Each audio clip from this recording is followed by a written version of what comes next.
welcome to EduSat Network. Friend, as you know, we are having discussion on democracy and constitutionalism. And as you know, there are 6 models of democracy. We have already discussed one model, British model. Today we are dwell upon American, Swiss, Canadian, German, and Indian models. And for discussion on this very topic, we have a renowned political science thinker, Dr. M.P. Singh. He has been in teaching profession for many years, and he taught in Magadha University, then came to Delhi University, and also been head of the Department of Political Science, and also have delivered a lecture and as visiting faculty in different university, national and international university, and written many books and regularly contributed to various national and international journals.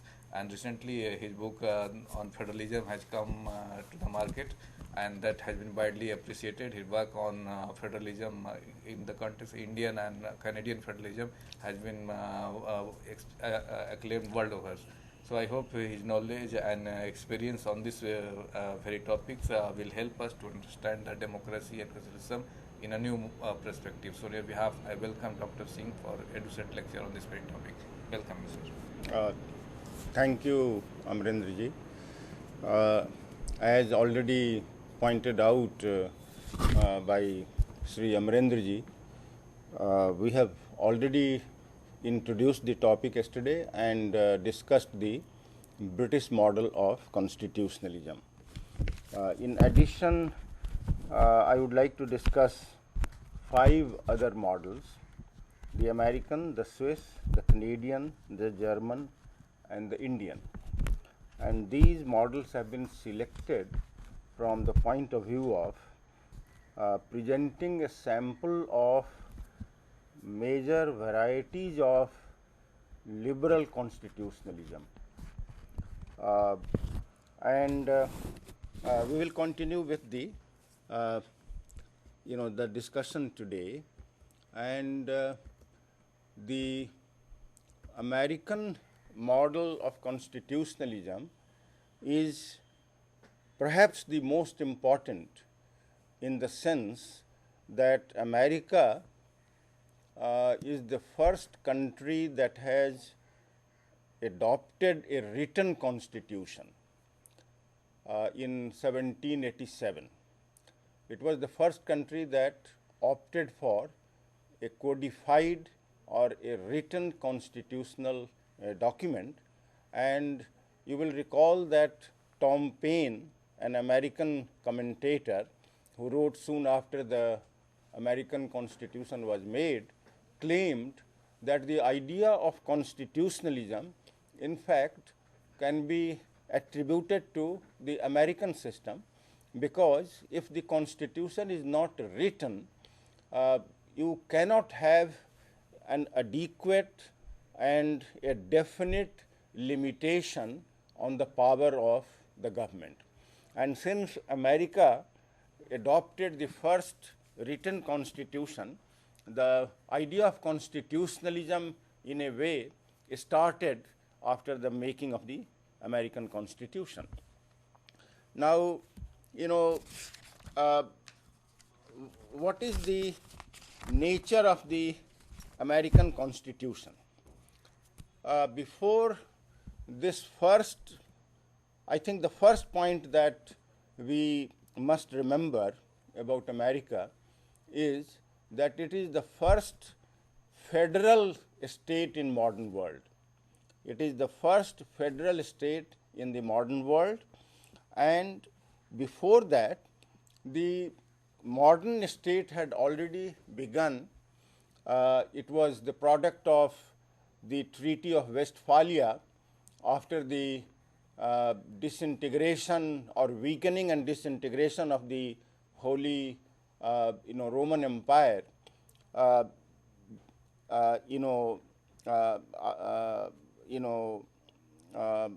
the disintegration of the Holy Roman Empire, the model or the kind of a state that emerged is called modern sovereign European state system.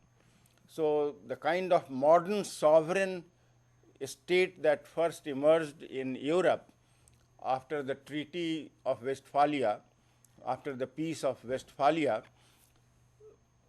presented a type of a state that was premised on, that was based on unified sovereignty and unified territoriality. The state, the most important attribute of the state, modern European state that was emphasized was a sovereign state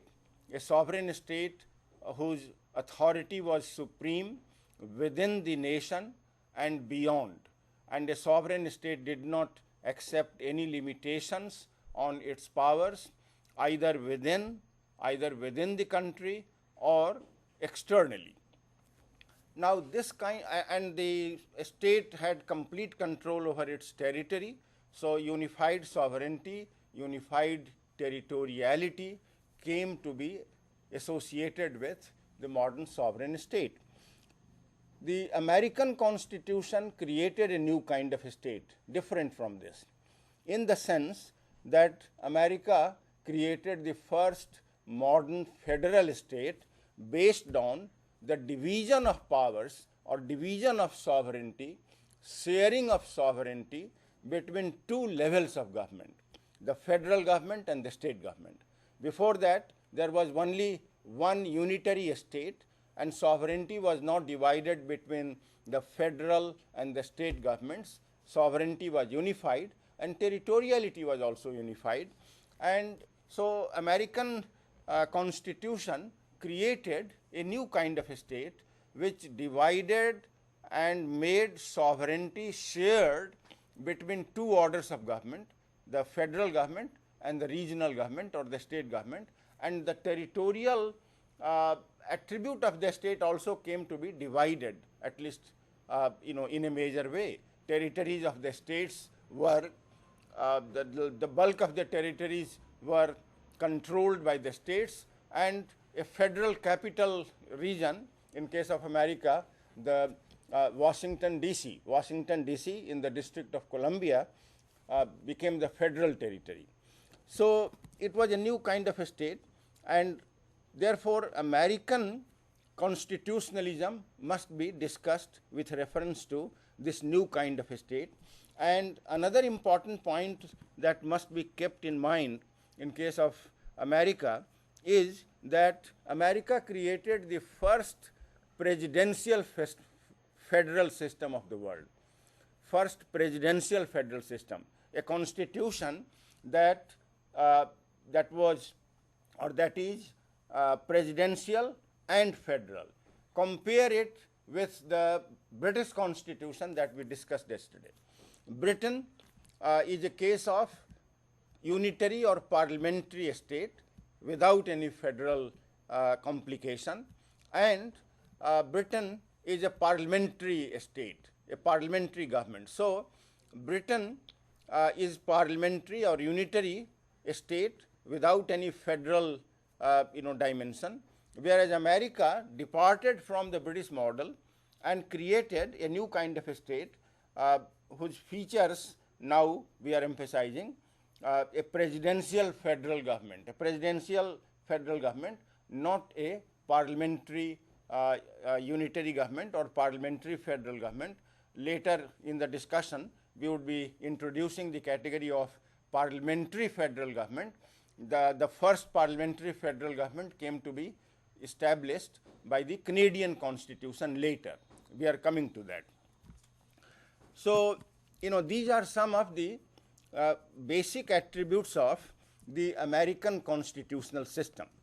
In addition, let us discuss a few other features, like for instance, what is the constituent power in America that created the Constitution.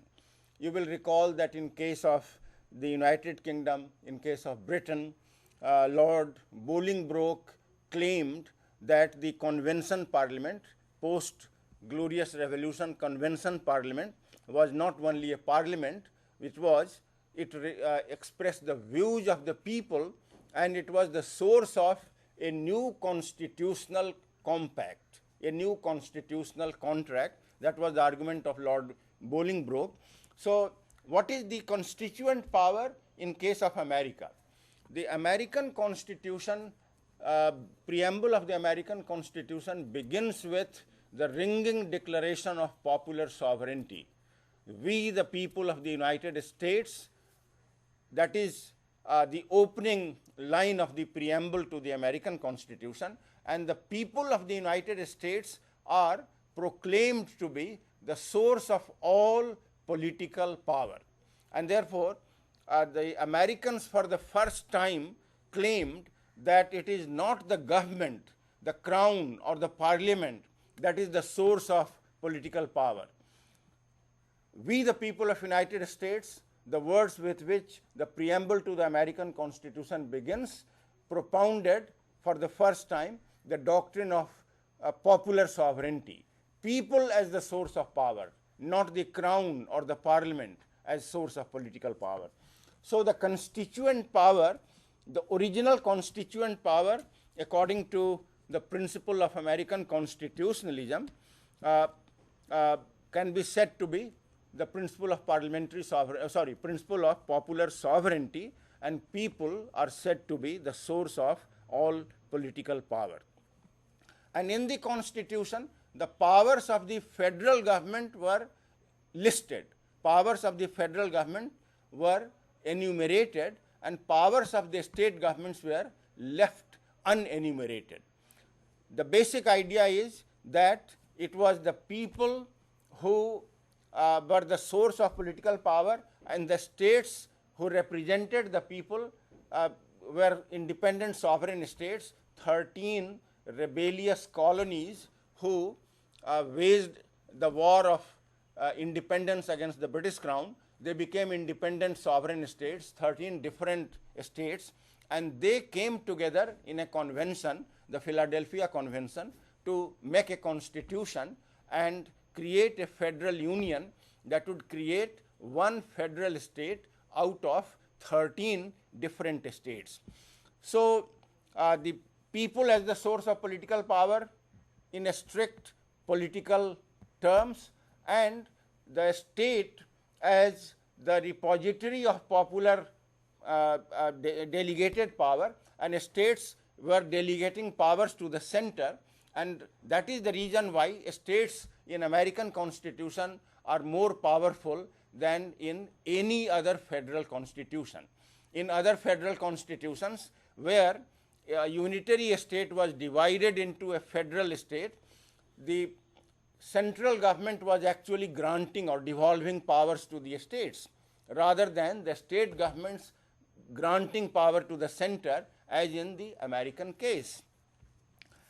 So the original constituent power in the case of American Constitution was the Philadelphia Convention that was held in 1787, and it was this Philadelphia Convention where the representatives of the people drafted a constitution, and then this document was referred to the people for ratification, and the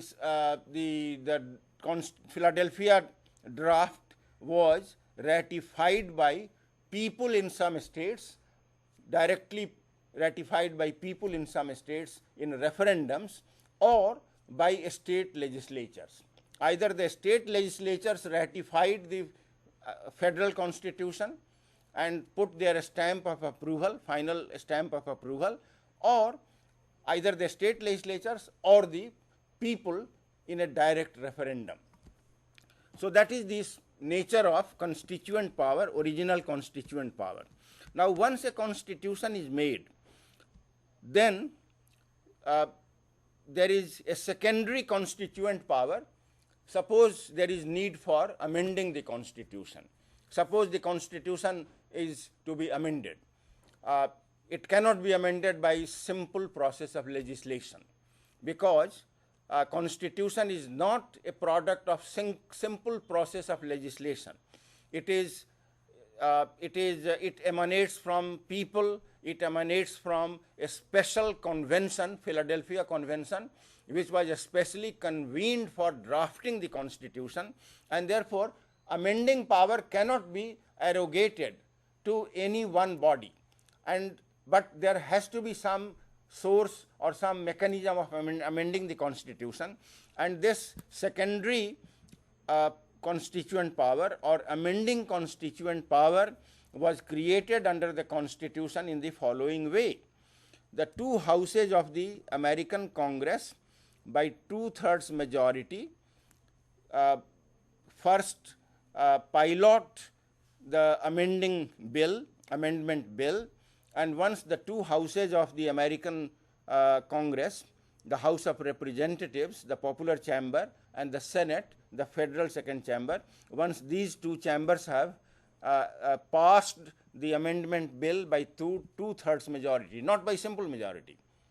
Simple majority is not enough. Amendment process is made especially difficult because constitution is a special contract and it cannot be simply or easily amended like any other piece of law. So once the two houses put the stamp of approval on the amendment bill by 2/3 majority, then the amendment bill is referred to the states. It referred to the states for ratification, and according to the amending article in the constitution, at least 3/4 of the state legislatures, 3/4, 3 out of 4 segments, 3/4 of the state legislatures must ratify it to validate the amendment bill, and only after these processes are completed, the constitution stands amended. The idea is that a government cannot amend, cannot change a constitution like we change our shirts or like we change any other personal effect. A constitution is a special kind of contract, and therefore it requires a special process of amendment, and this is the process of amending the American Constitution that has been adopted, and therefore the constituent power in American Constitution, the amending constituent power in the American Constitution is what we have just discussed. What are other attributes of American constitutionalism? Very quickly, because we have to discuss several other models. The following are the main attributes of, main principles of American constitutionalism. The American Constitution is based on the principle of separation of powers. Principle of separation of powers between three organs of government: the legislature, the executive, and the judiciary. These are the three classical organs of the government. In the American case, the Congress, the President, and the Supreme Court of the United States. So the theory of separation of powers was borrowed by the makers of the American Constitution from the British political theorist John Locke, who in his treatises on government propounded some kind of theory of separation of powers, and the founders of the American Republic, who drafted the American Constitution, also borrowed the ideas of separation of powers from the French political theorist Montesquieu, who wrote a very classic, a very well-known classic called The Spirit of the Lodge. And in the Spirit of the Lodge, written by Montesquieu, elaborate theory of separation of powers is propounded as the basis for a free state that protects the liberties of the people. So separation of powers is specifically very elaborately adopted in the American Constitution, more elaborately and in a more clear-cut manner than other constitutions. The three organs of the government, the Congress, the Presidency, and the Supreme Court, are created as three separate, co-equal, coordinate, separate and coordinate centers of governmental power, and power is jointly exercised, shared among them and jointly exercised by them. This is supposed to promote individual liberty. This is supposed to promote democracy. Another principle that the framers of the American Constitution did not borrow from others, they created it themselves. They formulated a new theory of federal division of powers between the federal government and the state governments. As I just pointed out a short while ago, the Westphalian state was a unified sovereign state. Now sovereignty under the American Constitution came to be divided and came to be shared between two orders of government, the federal and the state. So federal division of powers was another principle that the framers of the American Constitution propounded, created, and in a book that three major makers of the American Constitution, Alexander Hamilton, James Madison, and John Jay, wrote a series of articles in the New York Press that were later compiled in a book. Their articles were written with the purpose of propagating the virtues or utilities of the American Constitution, so that the Constitution would be ratified by the states when it went for ratification and final approval.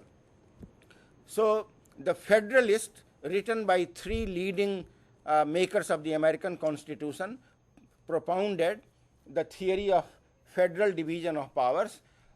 A third important feature of the American Constitution is that it adopted the Bill of Rights, a set of fundamental rights, or the Bill of Rights. Original Constitution did not have a chapter on the Bill of Rights, but the first 10 amendments that came to be quickly incorporated into the Constitution, the first 10 amendments created a Bill of Rights, the fundamental rights of the citizens or fundamental rights of the people.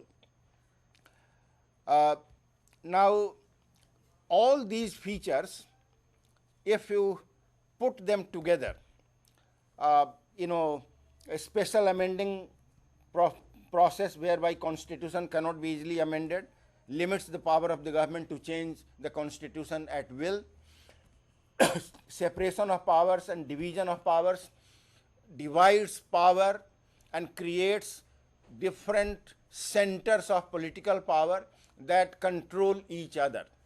The three organs of the government and the two levels of the government, federal and the state, they sort of checkmate each other. One controls the other, and therefore the idea is that the power of the government would be limited, power of the government would be controlled, and the government cannot become arbitrary or cannot become authoritarian or absolute. Now, so all these things together created a system of checks and balances in the American Constitution. And this checks and balances was further, this system of checks and balances was further strengthened when the Supreme Court of the United States of America discovered the power of judicial review. In the original American Constitution, power of judicial review was not specifically mentioned in any clause or any article of the Constitution in an explicit way. But the Supreme Court of the United States decided a classic case, a very well-known case called Marbury versus Madison. The year the Supreme Court ruled in this case was 1803. In 1803, in Marbury versus Madison, the Supreme Court first invented the power of judicial review. And the argument that led to the invention of this power, creation of this power of judicial review, was that any law made by the Congress or any executive order issued by the President cannot go against the basic principles of the Constitution, because the Constitution is a higher kind of law than any ordinary piece of legislation or any day-to-day executive order of the government. Any day-to-day executive order of the government or any regular legislation must conform to the higher principle of the Constitution. And therefore, the Supreme Court argued that the Constitution is a higher kind of law, higher kind of document than any legal document or any executive order, and it was on this basis that the power of judicial review was invented, and any law or any executive order that violated the principle of the Constitution, either the separation of powers or division of powers or fundamental rights or Bill of Rights of citizens, would be declared unconstitutional. So all these things taken together created a very constitutional kind of regime, and democracy, majoritarian tendencies of democracy were checkmated, were curtailed, or were checkmated by a system of limited government, constitutional government, and therefore it is argued, as we pointed out earlier, that the idea of constitutionalism versus democracy first emerged in a very forceful way in the American constitutional history, American constitutional law. Now, we move on to discuss other models.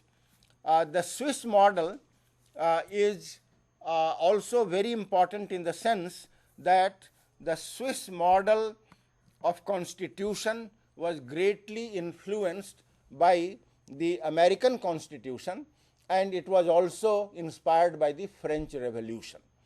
So the American Constitution and the French Revolution inspired the making of the Swiss Constitution, and the historical context in which the Swiss Constitution was made was a situation of civil war, a condition of civil war, a revolutionary situation in 1848. The Protestant and more radical cantons or provinces of Switzerland, there was a confederation already, undemocratic authoritarian confederation. It was not a fully democratic confederation to begin with. So, the Protestant and more radical cantons or provinces and Catholic and more conservative cantons or provinces had some disagreement over religious issues, and a civil war started. And the civil war continued for about 27 days, although the warlike condition or conflict had existed earlier also, but the civil war was a kind of condensed conflict between the Protestant and the Catholic cantons or provinces of Switzerland, and it was in the wake of this civil war that the federal democratic constitution of Switzerland that we have even today with modifications, with amendments, twice with almost complete overhaul. So the Swiss constitution emerged out of this civil war, and 23 leading political figures in the confederation after the civil war ended drafted a constitution, and this constitution represents a post-civil war agreement or conciliation among the Protestant and Catholic cantons, and a federal democratic constitution, federal democratic sharing of powers between the two major categories of cantons that had gone to war, civil war. That war was ended or reconciled by this federal democratic constitution. And what was the nature of constituent power, original constituent power in case of Switzerland?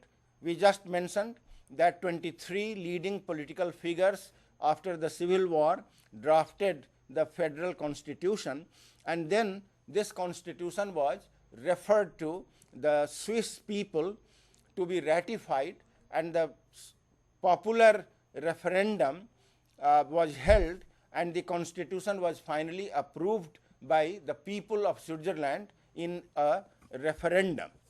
So that was the original constituent power in the Swiss case. What is the amending constituent power in the Swiss case? Suppose the constitution is to be amended today or after the first drafting of the constitution. If the constitution was to be amended, what was the nature of constituent power required? The Constitution of Switzerland requires the National Council, the popular chamber of the parliament, and the Council of States, the federal second chamber, to agree by simple majority on the amendment bill. If the two houses of the parliament agree on an amendment bill by a simple majority, then the amendment proposal is referred to the people by for ratification by popular referendum, and therefore people finally put the stamp of approval to any constitutional change that is to be made. Another features of Swiss some other features of Swiss constitutionalism may be briefly discussed here. There is equal division of powers between three orders of government in Switzerland. There are three orders of governments, each have constitutional status. In other federations, only the federal and the state governments have constitutional status by and large. In Switzerland, three levels of government have regular constitutional recognition, constitutional status. All three orders of government are constitutionally validated. The federal government, the cantonal government or the state governments, and the governments of the communes, local political communities in Switzerland are called communes. So there are three levels of government in Switzerland: federal, state or cantonal, cantons are the states there, federal, cantonal and communal or communes at the local level. And all three orders of government have constitutional status. This is unique. In no other country the local levels of government have constitutional status. Case of India we will discuss later. So the and then cantons have their own separate constitution. In America also, the federal, in addition to the federal constitution, states have their own separate constitution. In Switzerland also, in addition to the federal constitution, each canton or province has a separate constitution, and then the communes also have their own constitutional rules that are followed. So another important feature of the Swiss Federation is that there is not only equal division of powers between three orders of government, there is also equal division of revenue, equal division of taxes among the three orders of the government. Whatever taxes are raised, they are equally divided between the federal, the cantonal and the communal governments. So the federal government and the cantonal governments and governments of the communes have more or less equal revenue resources at their disposal. They have tax raising powers even at the local level, and it's a unique feature in the world. Local governments all the world over are generally given a very short shrift when it comes to revenue sharing. A very small fraction of revenue goes to the local governments. In Switzerland, the local governments get equal share with the cantonal and the federal government. The sovereign power in the Swiss case is the people. People are the repository of sovereignty. Three institutions of direct democracy have been instituted under the Swiss constitution. These three institutions of direct democracy are called initiative in lawmaking or popular initiative in lawmaking, referendum, and recall. The Swiss people, the Swiss voters, if they demand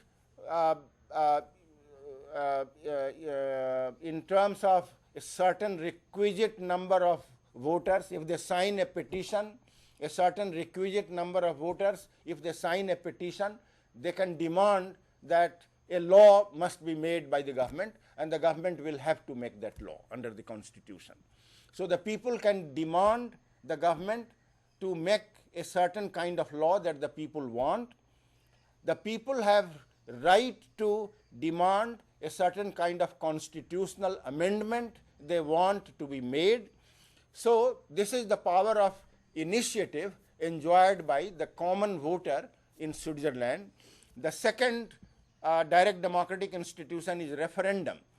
The Swiss voters can demand a referendum on any important political issue, on any important law, on any important government policy. They can demand that the government should hold a referendum and ascertain the views of the people, what the people want, and the government will have to accept it.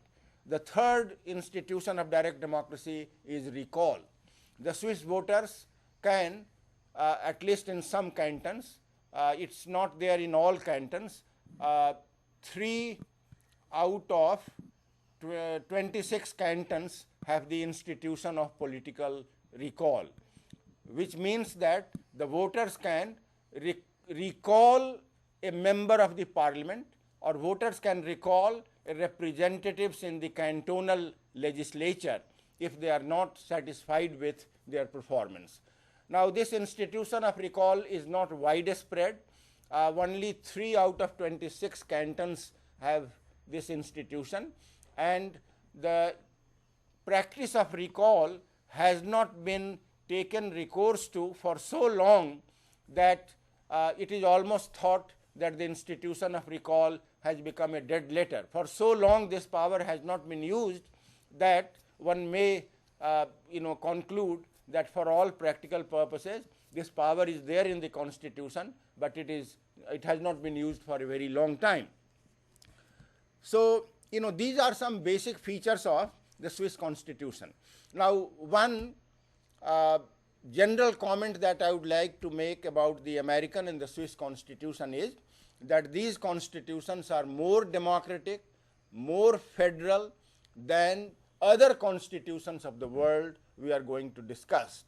They are more federal, they are more democratic, including giving quarters to institutions of direct democracy. In America as well,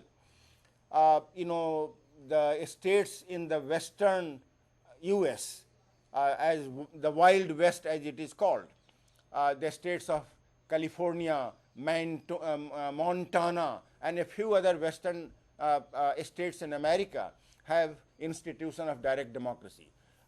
It's not there in the federal constitution, but it is there in state constitutions in some western states in the United States, California, for example, and a few others. They also have institutions of direct democracy like the Swiss have. Now, these are some of the features. Popular sovereignty is given a greater space in the constitutionalism of Americans, in the constitutionalism of the Swiss, and institutions of popular expression of will, including direct democracy, are recognized in the constitutions of the United States and Switzerland. Now, since both these countries were a product of, the constitutions in both these countries were a product of a revolutionary situation, a war situation. America had the War of Independence, and the Swiss had a civil war, and the constitution was drafted in the aftermath of a revolutionary situation, and therefore they adopted the kind of radical democratic and radical federal ideas and institutions that are rare in the universe of constitutions of the world. And that is the reason these two constitutions are more democratic and more federal than other models of constitutionalism we are going to discuss. The next model that I would like to discuss is the Canadian model of constitutionalism. As the United States was the first country that created a presidential federal system, combined the presidential form of government and federal form of government. Americans for the first time created that kind of combination. A presidential and a federal constitution were combined into one.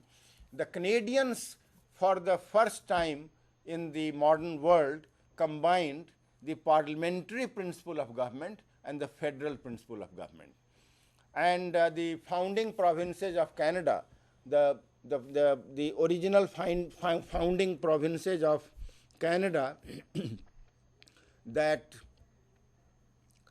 the original founding provinces of Canada that drafted the made the first draft of the Constitution, the 4 out of presently 10.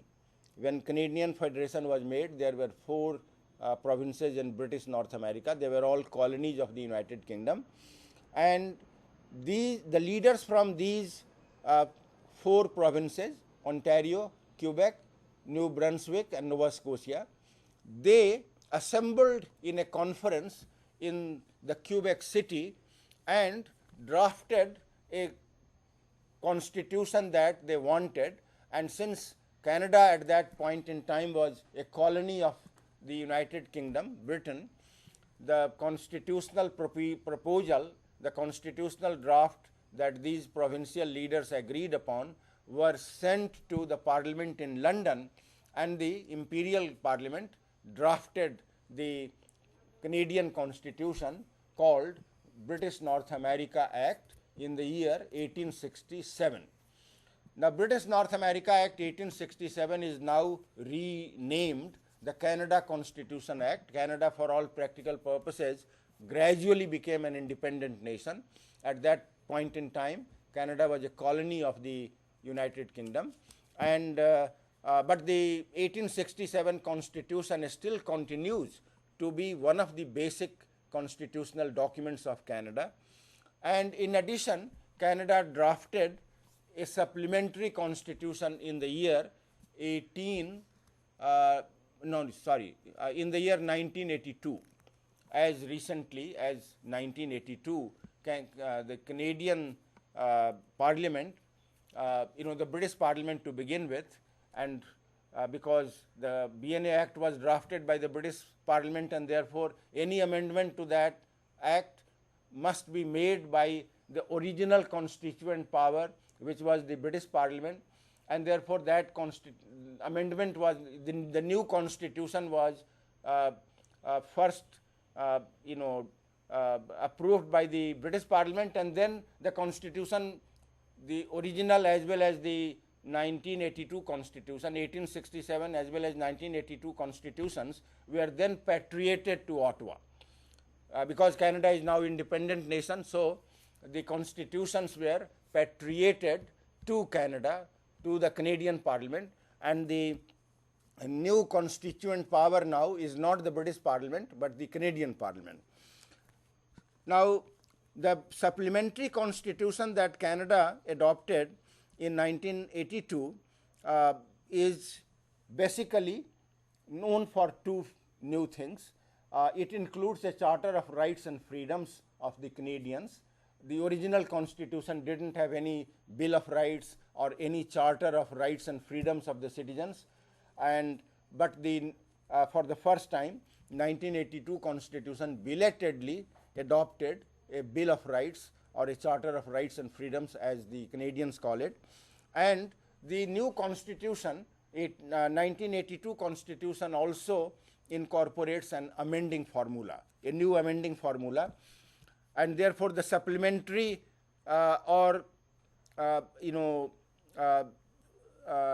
new constituent power, or original constituent power was the Quebec Conference, Quebec City Conference and the British Parliament, and now the original constituent power is the Canadian Parliament and the provincial legislatures in Canada.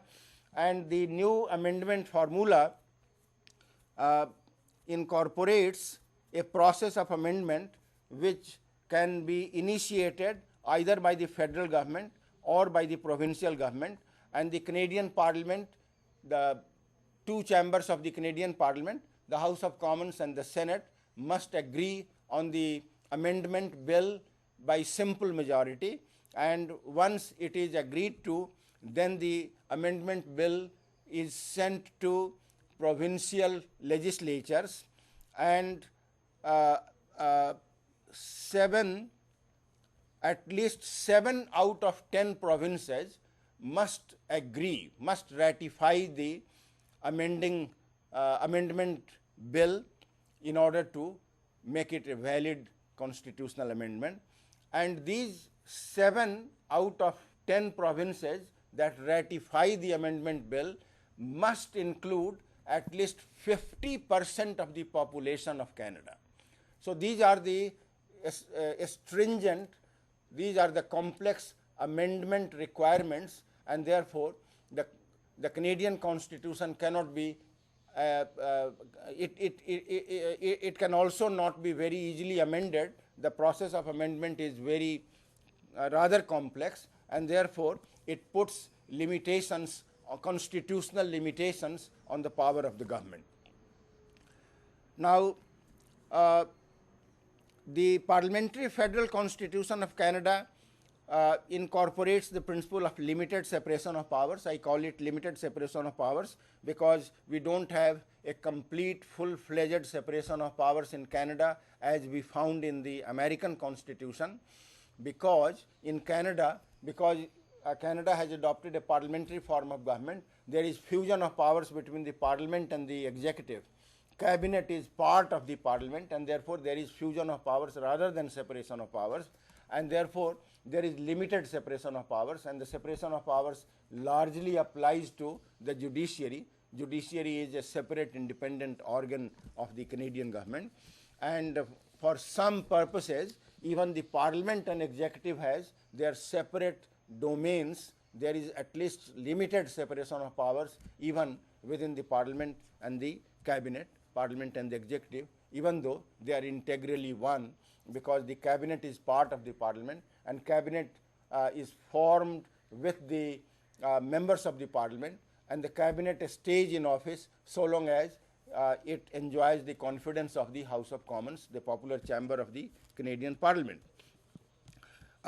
Basically, the Canadian Constitution continues to be uncodified in the sense that we have already mentioned 2 constitutional documents in case of Canada rather than 1, as in the case of the US, or as in the case of the US. Of course, there are even in the US there are federal and the state constitutions, but we are referring by and large to the federal constitution, because in all federal systems the state constitutions, wherever they are, we don't have state constitutions in all federal systems, but wherever they are, the state constitutions are supposed to conform to the basic principles of the federal constitution. Now, in addition to these 2 basic constitutional documents that we have already mentioned, the Canada Constitution Act 1867 and Canada Constitution Act 1982, in addition to these 2, there are at least 3 other constituent elements of the Canadian Constitution. There are unwritten constitutional conventions. Unwritten constitutional conventions there are royal prerogatives also unwritten, and there are some principles contained in the preamble to the 1867 Constitution. And since preamble is generally not supposed to be an integral part for legal purposes in the Constitution, it can be discussed separately.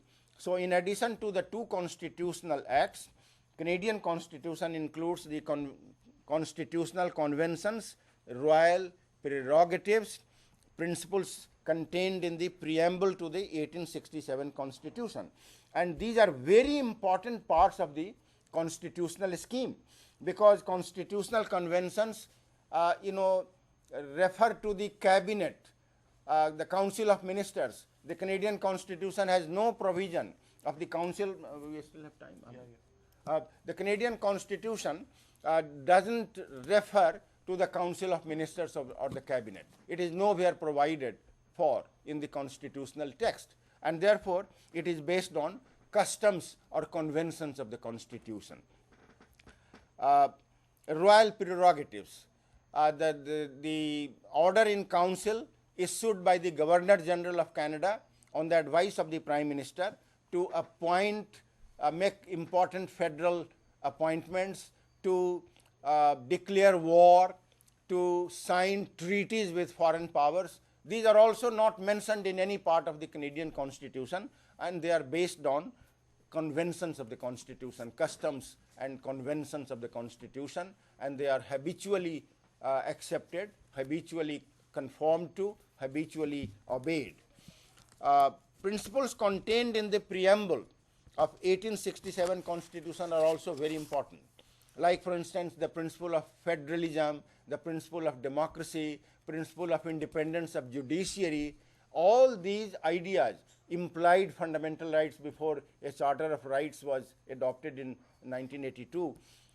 There was implied fundamental rights in Canada, and all these implied features of the Canadian Constitution came from, or still come from, many of them still come from, the preamble to the 1867 Canadian Constitution.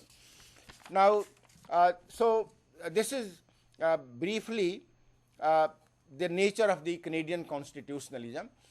The limitations on the power of government are not as far going, as sustained, as systematic as in the Canadian Constitution.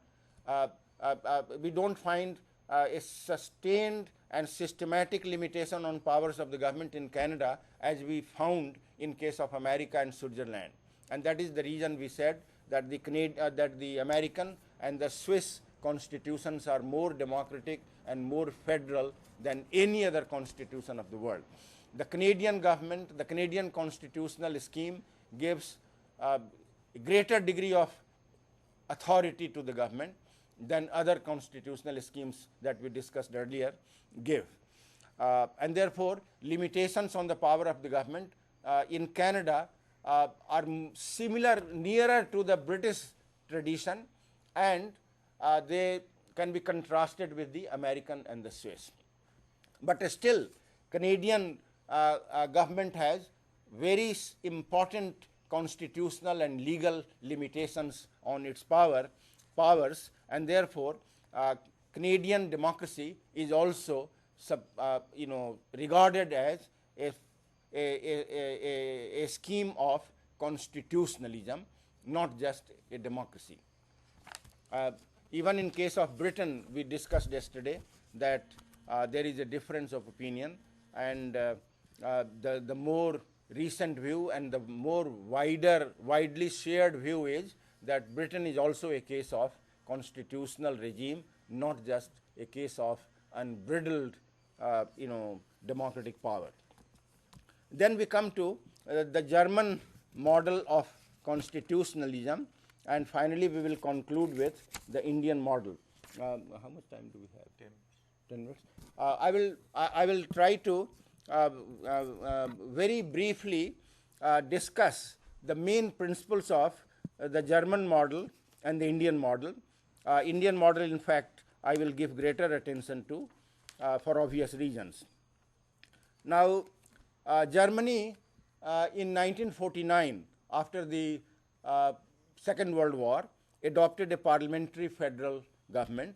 As you know, Germany was defeated in the war at the hands of the Allied powers, and the Allied powers in Germany, as in case of Japan, played some role in the making of the constitution. And the Allied powers mandated certain conditions, put certain conditions that must be incorporated in the constitution of Germany. And in course of deliberation of making of the constitution, in course of constitutional deliberations, Allied powers also intervened at some points, more than once, to ensure that certain features are incorporated in the German constitution. It was not the people of Germany who elected a constituent assembly or who nominated the delegates of the constituent convention. It was in fact a kind of hand-picked parliamentary council, an institution called parliamentary council that was nominated by the elite, with German as well as Allied powers who were still there in Germany at the end of the Second World War. And so it was the first draft of the constitution was made by this so-called parliamentary council, which was not a democratic body. But once the parliamentary council drafted the German constitution, it was referred to the parliaments of the land or provinces. Provinces or states in Germany are called lands. So the land parliaments, L-A-N, land or lander parliaments, got the draft of the constitution once it was made by the parliamentary council, and they finally ratified the German constitution. And these lander parliaments, provincial parliaments, were elected by the Germans, democratically elected by the people. And if democratic legitimacy was lacking in the case of the parliamentary council at the top, at least ratification had some democratic legitimacy, because the lander parliaments that ratified the draft of the constitution were democratically elected by the Germans. Amendment to the constitution. What is the present constituent power for purposes of amending the German constitution? It is amendable. It is amendable by the two houses of the parliament, German parliament, the House of Representatives and the Senate, and there is no process of popular ratification. Certain amendments are inadmissible. The German constitution prohibits certain kinds of amendments, like for instance, the federal character of the constitution cannot be amended, democratic character of the constitution cannot be amended, fundamental rights of the Germans cannot be abridged. These are limitations on the amending power.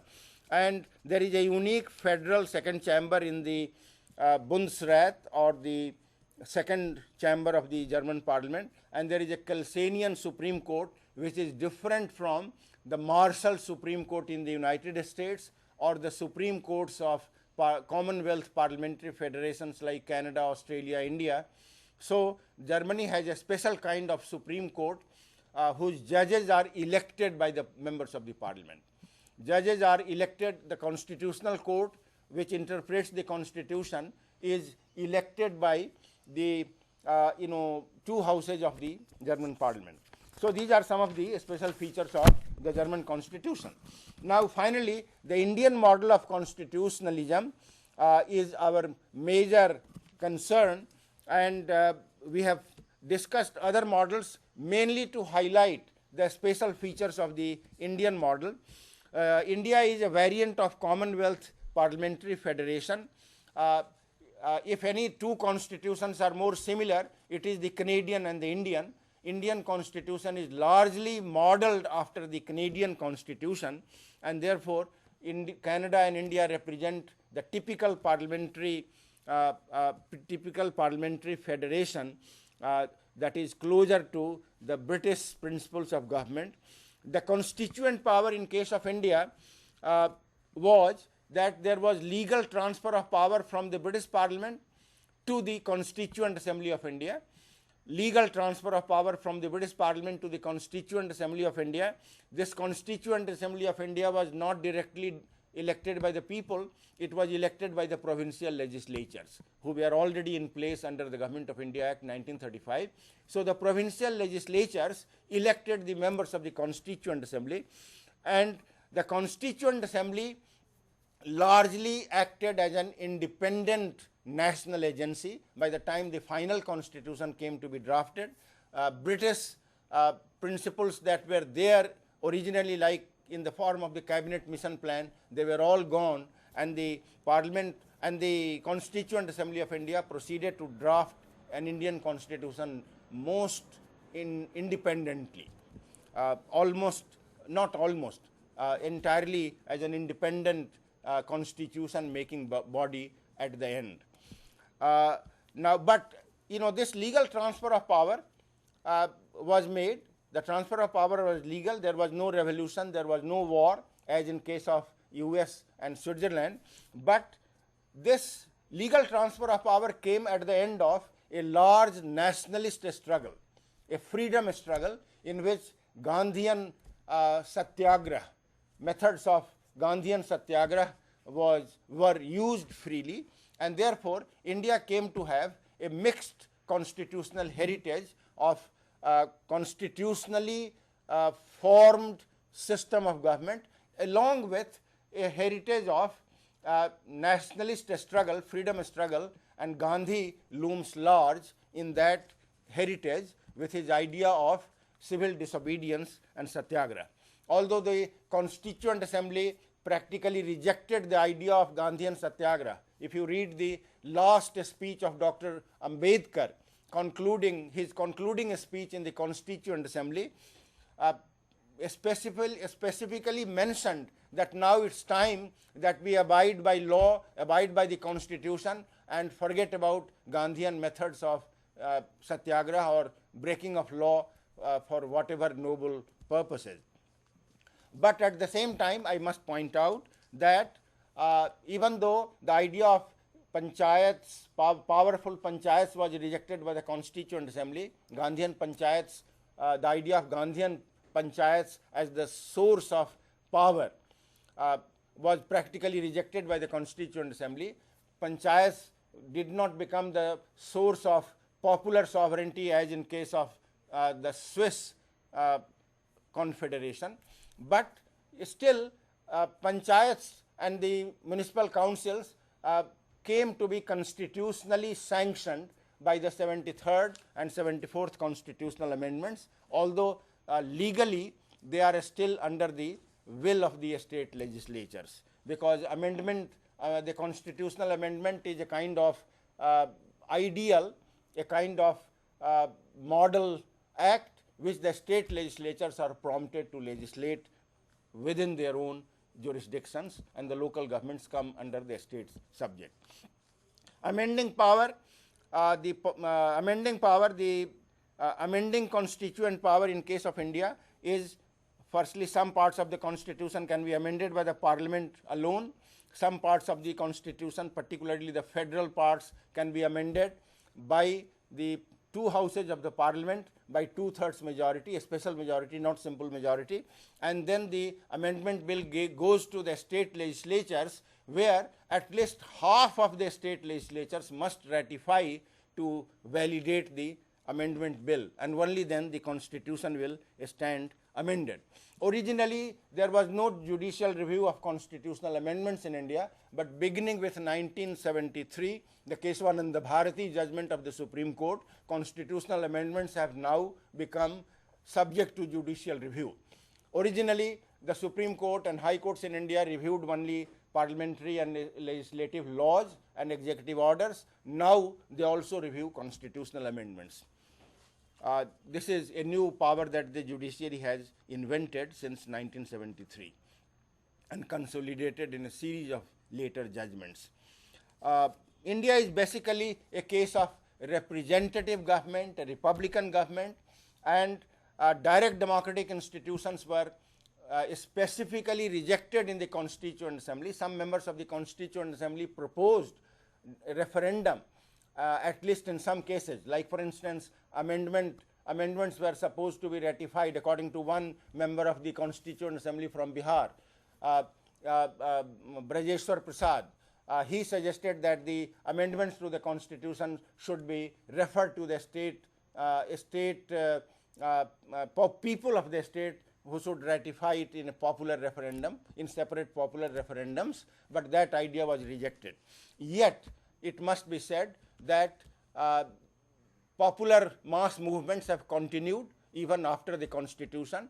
JP movement took place, which was an extra parliamentary mass movement, and Jayaprakash Narayan proposed the idea of recall of legislators whom the people had ceased to trust, but that was not accepted by the 44th constitutional amendment enacted by the Janata government.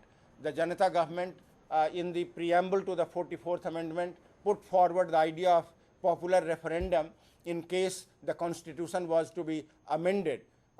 If some crucial parts of the constitution, if they were to be amended, amending fundamental rights, amending independence of judiciary, and amending federal features, amending democratic character of the constitution, these were supposed to require popular referendum, approval in a popular referendum according to the preamble to the 44th amendment. But finally, the 44th amendment did not amend the amending article of the Constitution, 368, and for that reason, the 44th amendment is a kind of ambiguous document that refers to referendum, but the amending article of the Constitution did not incorporate the idea of the referendum. But idea of recall, referendum are now being propagated by a new movement led by Anna Hazare and his cohorts. The team Anna has put forward certain demands, like, for instance, popular participation in legislative initiatives, in drafting of legislation. In fact, this idea was initiated by the NAC, National Advisory Council, chaired by Sonia Gandhi, but the idea caught on, and the idea was brought to the popular arena by the Anna Hazare movement, and the Anna Hazare movement has taken part in process of legislating the bill, at least the draft, the Anna Hazare team's draft is also in the parliamentary committee that is examining the bills relating to the Lokpal, proposed Lokpal Act, or the Lokpal bill. Now, in fact, since the time is up, I would like to conclude, but if there is time for any comment or questions. Conclude. Okay, so I suppose, given the limitation of time, I must conclude on this point. Okay, well, friend, as you heard the different model of democracy, it has been well explained, so I think there are no need to continue more. We are also going short of the time, so we would like to conclude the lecture, and I let you know that tomorrow we'll have more discussion on this very topic. So today I thank all of you for watching the lecture, and on your behalf I thank Dr. MP Singh for giving such an insightful lecture on the topic democracy and constitutionalism. Thank you very much.